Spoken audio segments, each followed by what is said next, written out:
Bonjour les amis, bonjour YouTube. C'est encore moi la Germaine. Lelo na ye na vidéo mususu ya sika. Vidéo na biso ya lelo nazo sala ndakala. Na yebi que na ba vidéo na nga déjà na sina sala ndakala. Mais na sepeli ko bandela ko sala su ndakala parce que wana ezalaki na langue maternelle nanga. Alors na sepeli ko sala lelo na monoko ya lingala elubu na biso ya ndakala ndenge nga na lamba ndakala nanga. Alors na ndakala nanga nde bozomona d'abord bomoni eza ndakala moko ya kitoko. Eza vraiment ndakala moko ya bien. Donc ce qu'on pour ndakala na yo, il faut luka bandakala o eza minene. Bomoni eza vraiment propre. Eza moko eza bien. Donc d'abord qualité pe ya ndakala ezo compter. Ndakala bato bele babosa na kabakanisaka ke ezalaka bilei ya baluba te ou bien ba swahili eza bilei ya bato nyonso. Pour ata même ba chinois pe baliaka ndakala. Alors na ilubu na ngai ya lelo ya ndakala na kozala na besoin ya litungulu, naza na besoin ya tomate mbuma, naza na besoin mwa ndembi na ngai na ai na mwa pilipili na ngai esili. Nde biloko naza nango besoin pour na ndakala. Alors eloko ya liboso na kosala na ndakala eza nini? Na kotia ndakala mai ya moto te, nazotia yango mai ya malili. Na kovandisa yango na mai ya malili. Même pour 1 heure du temps. Et quoi ya bazelo nyonso elongwa. Osoki na lobi na tokisa bazelo wana elongwa facilement te. Alors na kotia yango na mai ya malili. Na tia ndakala na nga na vandisi yango evanda pour 1 heure du temps. Après sikoyo nde tokoleka na ko sokola yango pour na kolamba yango. Voilà, bomoni ndakala na biso, tochango déjà na mai, nde na lakisaki bino pour 1 heure du temps, mais okokipe ko sala plus que ça, ndenge yo moko moni, ti elemba pena makasi ko rozo sokola, elongwa bazelo facilement. Voilà. Tout comme soko lingi pe okoki kolongola biloko yo avant ochango na mai. Eza pe mabete, eza pe bien. Mais boye na moni ezalaka vraiment plus facile. Ndakala il faut que sokola ngo moko. Ndakala vraiment il faut que soit temps. Eza te ke osali boye. O bois ki kuna bazelo ko tikala okolia ngo bien te. Ndakala il faut que sala ngo poser. Il faut que sala ngo vraiment bien ko soit temps. Yango naza ko ebisa bino que ndakala il faut toujours choisir ya bien o ya minene. Eza bien. Mais ba ndakala msusu lokola ba sensa o ezalaka pembe wana. Eza pe différent wana okoki ko sala ngo ndenge na lo vandisi na mai oniki bongo parce que za mike ko sala moko te. Mais ndakala franchement il faut vraiment ko sala moko ndenge bozomona nazo sala boye. Ozo sokola awa biloko ya awa ezalaka na bololo. Donc ozwi temps na yo osali kaka ndenge bozomona nazo sala boye. Moko boye osokoli olongoli oniki awa. Donc soko meseni okomo sala mbangu sans problème. Oniki osali olongoli oniki. Donc ozozwa temps vraiment ya kosala yango ndenge wana. Donc soko tozo sokola yango tindenge ezosila.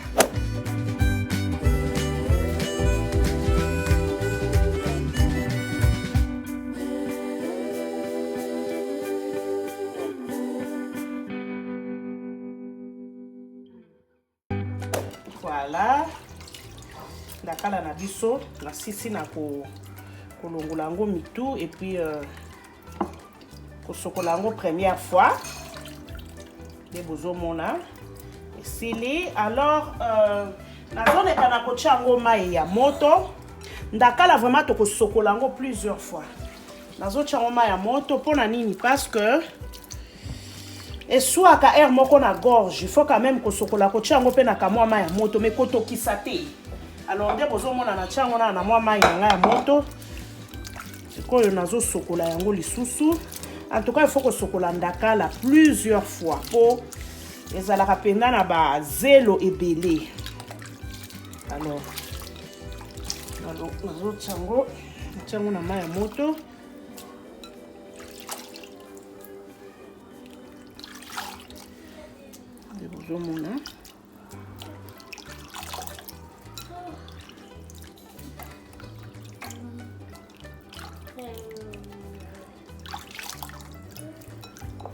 Voilà, vous allez bon mona. Et tikala na bazelo mais oyo ezaki ndakala nanga moko ya bien. Yango bomoni ke za na bazelo penda ebele te. Donc oyo eza lokola deuxième maille na biso.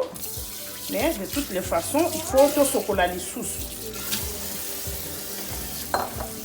Donc ça on lisusu na tie lisusu maille lisusu. Ya malili nde bozomona. Voilà. Basokola ndakala mbala ebele.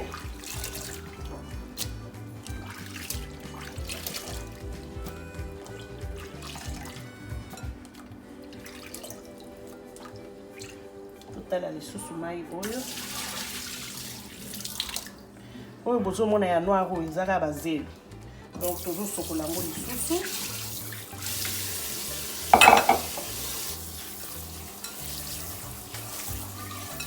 Dakala penga basokola plusieurs fois.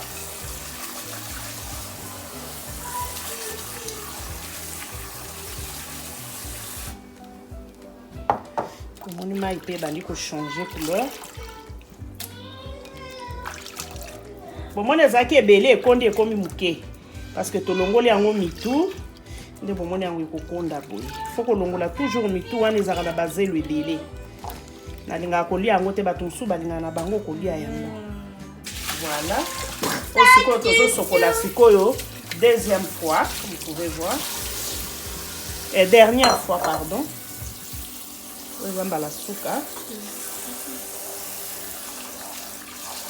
Voilà, la dernière fois toujours chocolat.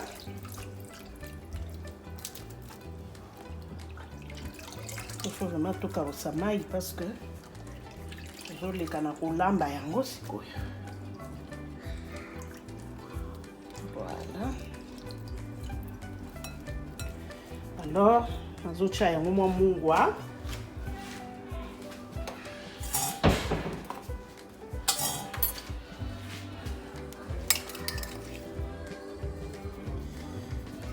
Mungwa kama mke.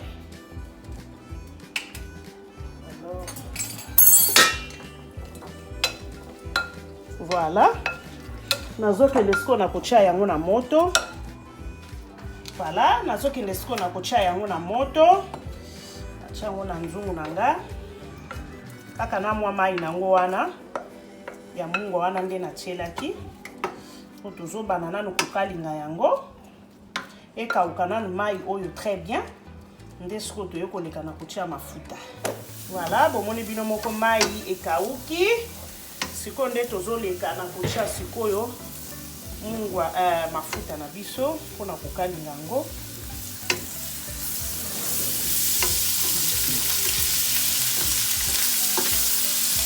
Voilà.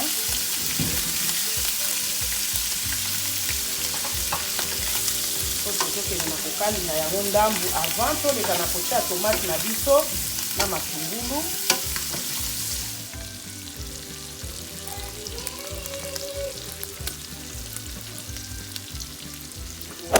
Kalinga makasi te alors toleki na kocha okopanza ndakala na yo ochesko matungulu ai mwandembi na yo bakatikati odimie pe mwa moto na yo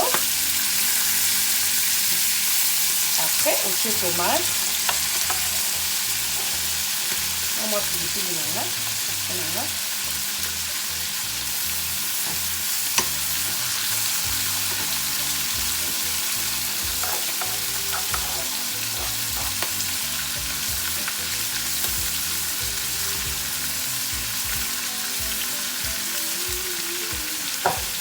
oyo ezokalinga maboye entre temps oyo na pusi yango na pembeni tomate na katikati na matungulu ezokalingama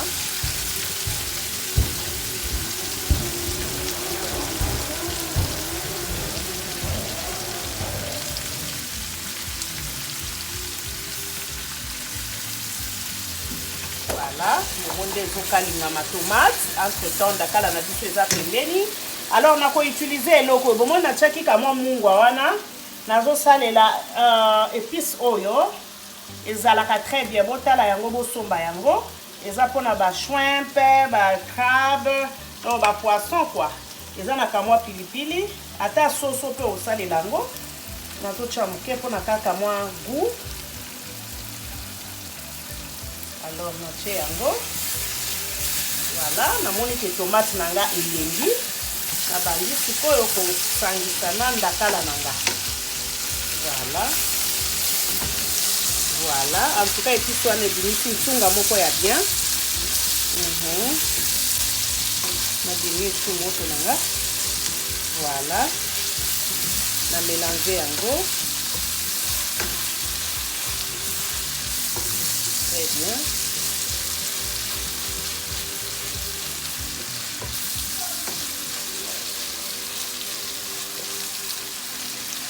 Pour mélanger boye ndenge na tia ata 2 minutes ndakala na yo ebeli.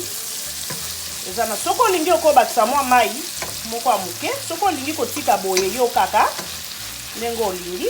Donc yango wana ezotoka au moins 1 minute. Alors nazotia yango juste mwa mai moko ya mukie, ya muke kaka mpona mwa sauce nanga esala bien. Muke kaka, voilà, muke kaka. Donc ça la pour tout que au chien maï. Juste un tout petit peu.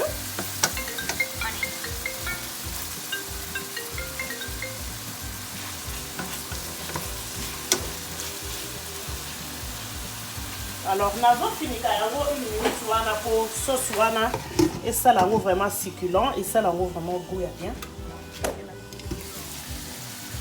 Voilà. Ndakala nangai ebeli. Les bozomona qui est comme prêt sikoyo pour nous servir na sani.